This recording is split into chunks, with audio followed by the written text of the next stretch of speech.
this lesson, we're going to begin aligning the resources of the organization to fulfill the objectives of the business.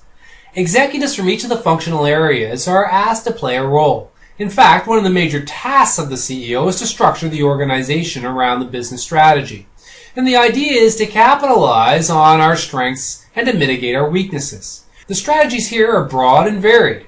So as the CFO, I think having a vague familiarity at this point is sufficient.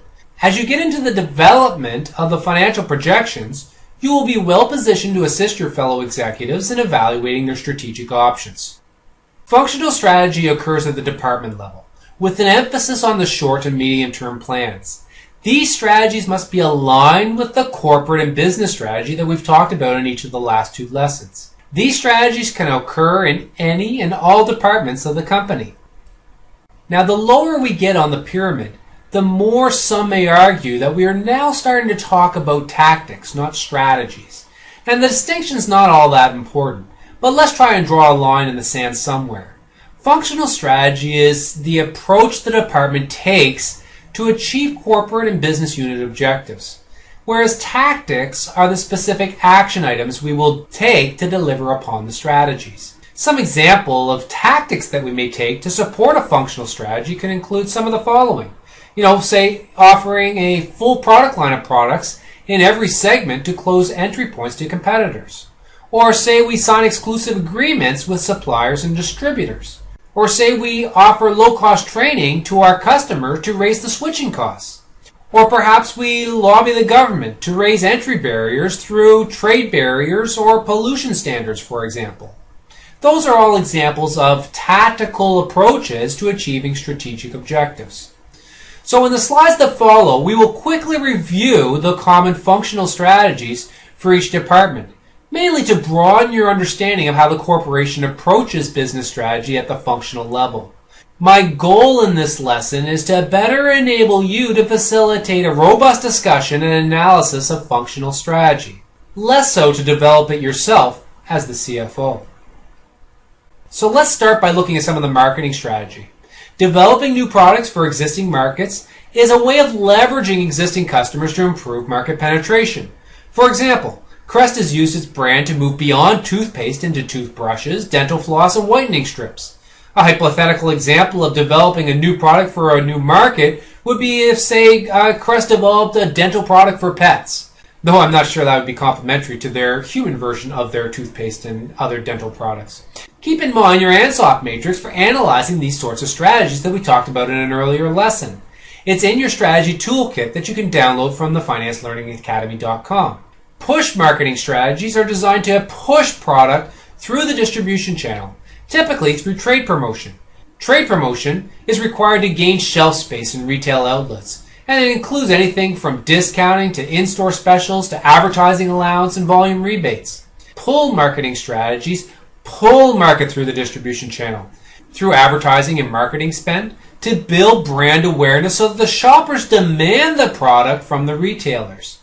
To become a leading brand, pull strategies are a required part of the marketing mix. Distribution strategies can vary. Companies have the choice to sell direct to the consumer, through brokers or wholesalers, broadly through mass marketing, narrowly through exclusive retailers, or through company-owned stores. These different methods of selling to consumers are typically called channels, and many companies organize their sales and marketing teams around these channels. Skim pricing skims the cream from the top of the demand curve by selling stuff at a higher price when it's novel and competition is low. Penetration pricing, on the other hand, speeds up market development by offering products at a lower price with the objective of gaining market share and realizing profits through the experience curve and economies of scale. Now, penetration pricing is a longer-term strategy, and skim pricing opportunities tend to only last for a short period of time. Next, let's talk about the financing strategy. Now, this is your department, so you should be familiar with these sorts of strategies. Competitive advantage can be found in the company's cost of capital. Having access to lower cost funds and having the flexibility to raise capital can support implementation of strategy. For example, Having a lower cost of capital can be used to outbid other competitors for a strategic acquisition. Using increasing amounts of debt lowers the firm's cost of capital. However, it also increases the firm's financial risk. Choosing to avoid debt financing can alleviate the risk. However, research shows that this approach not only increases the cost of capital, but it lessens management's level of effectiveness. The other advantages of debt financing are to deter takeovers and improve earnings per share. But you knew all this already. Financial strategy is influenced by the company's diversification strategy. Equity financing is more often preferred for related diversification, while debt financing is preferred for unrelated diversification. Leveraged buyouts often involve a significant level of debt financing, which is paid off from the cash flows from the acquired business. Shareholder return is another consideration that falls within your financing strategies. Growth companies typically need additional capital to fund growth initiatives, and thus tend to retain capital inside the company. Shareholders benefit through a rising appreciation of their share value. A mature company with few growth prospects and a stable stream of cash flow may choose to establish a dividend to repatriate excess earnings to the shareholders. A company may also use the free cash flow to buy back its own shares. This provides liquidity to the shareholders looking to sell. To be accretive to the remaining shareholders, the price paid for the shares must be less than the intrinsic value. Remaining shareholders should enjoy a higher earnings per share, which should flow through to the higher stock price, assuming no change in the valuation multiple. There is an entire course dedicated to financing strategies available to you at thefinancinglearningacademy.com. So if you want to learn more about financing strategy, be sure to register for the Finance This course. Next, let's take a look at research and development strategies. Companies must allocate their research and development budget amongst various objectives, including undertaking basic research to further the knowledge and discover new concepts. They also must allocate funds to product development research, which develops prototypes and commercializes these prototypes. Also, process development to improve manufacturing capabilities, both in terms of productivity or the quality of the products. Research and development can be undertaken in-house, acquired from others, or jointly developed with other strategic partners, suppliers, or customers. Technological competitive advantage can be achieved by pursuing a strategy that can be either a technological leader or follower. Now, technological competitive advantage can be achieved in two ways: by either pursuing a strategy to become a technological leader or a really good follower. This strategy supports the broader business strategy of either cost advantage or differentiation. A so-called technological cost advantage leader is one who pioneers low-cost product designs by attempting to be the first down the learning curve and finding creative ways of performing value-added activities more efficiently. A so-called technological differentiation leader pioneers unique products and offers them with a unique value proposition. A technological cost advantage follower, on the other hand, lowers the cost of their production by learning from others' experience. The technological differentiation follower learns from the leader's experience and avoids the higher R&D costs by copying. You often hear people talking about you want to be on the leading edge and perhaps not the bleeding edge. Next, let's take a look at the varying choices you have for operation strategy. Now, operation strategy establishes how and where products are to be manufactured, the degree to which the company vertically integrates the value chain, and how it allocates its resources to labor and/or machinery. The level of automation is impacted by the product life cycle. Early stage products are often labor intensive and produced in smaller numbers. By the time the product has matured, volumes are higher. Cost is a key driver, which requires economies of scales which may be achieved through greater use of automation.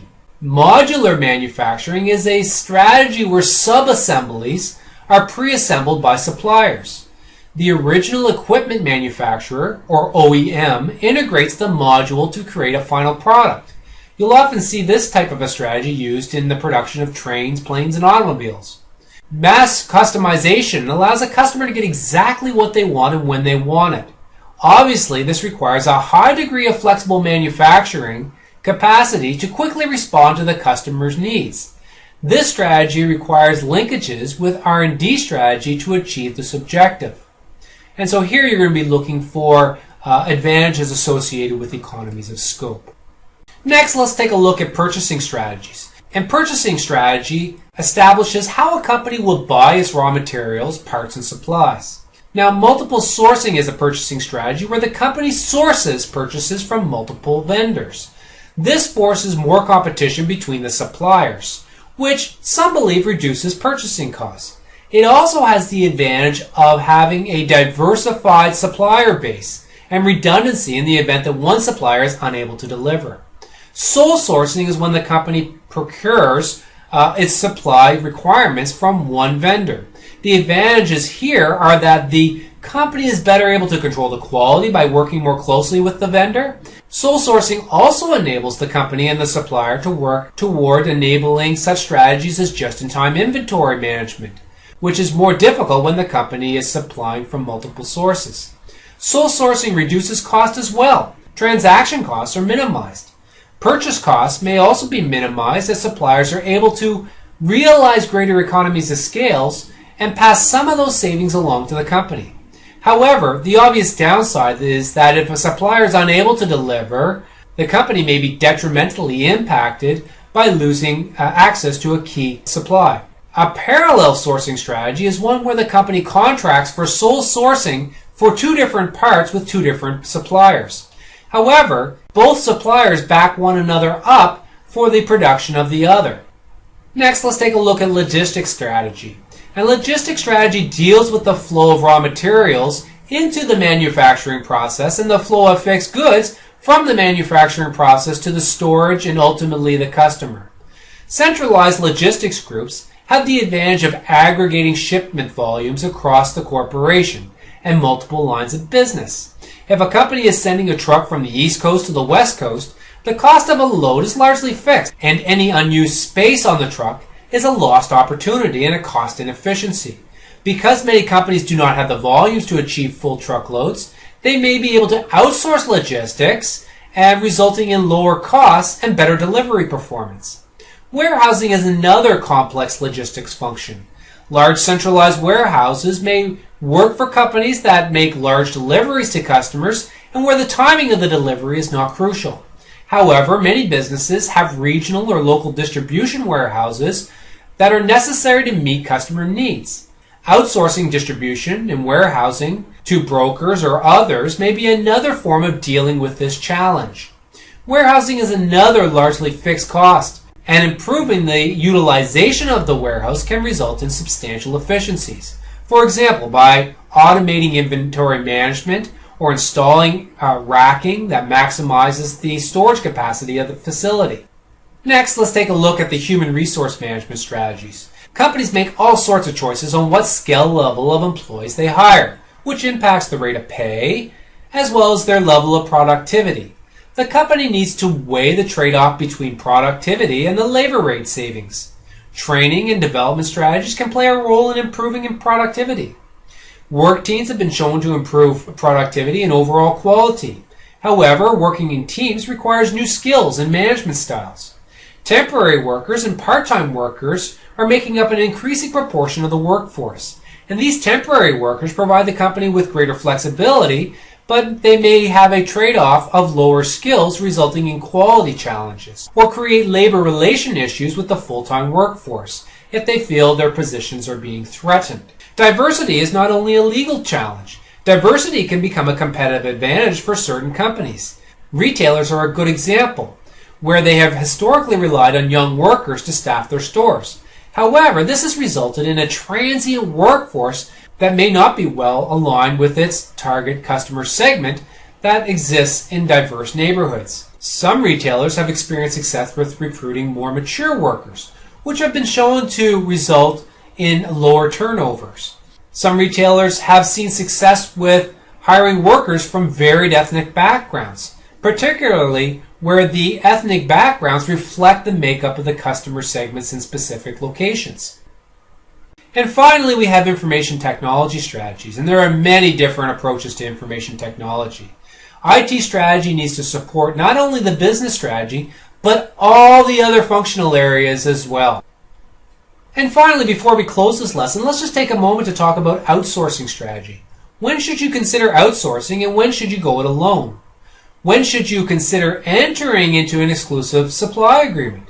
The key determinants are the size of the cost relative to the overall cost structure and whether the necessary competency represents a current or future core competency. So you can pause the video here and review the 4 quadrants of this matrix to take a look at when you should be outsourcing a functional area and when you should be doing it yourself. This is a good little framework for dealing with the weaknesses that you've identified on your SWOT analysis and determining your approach to those areas.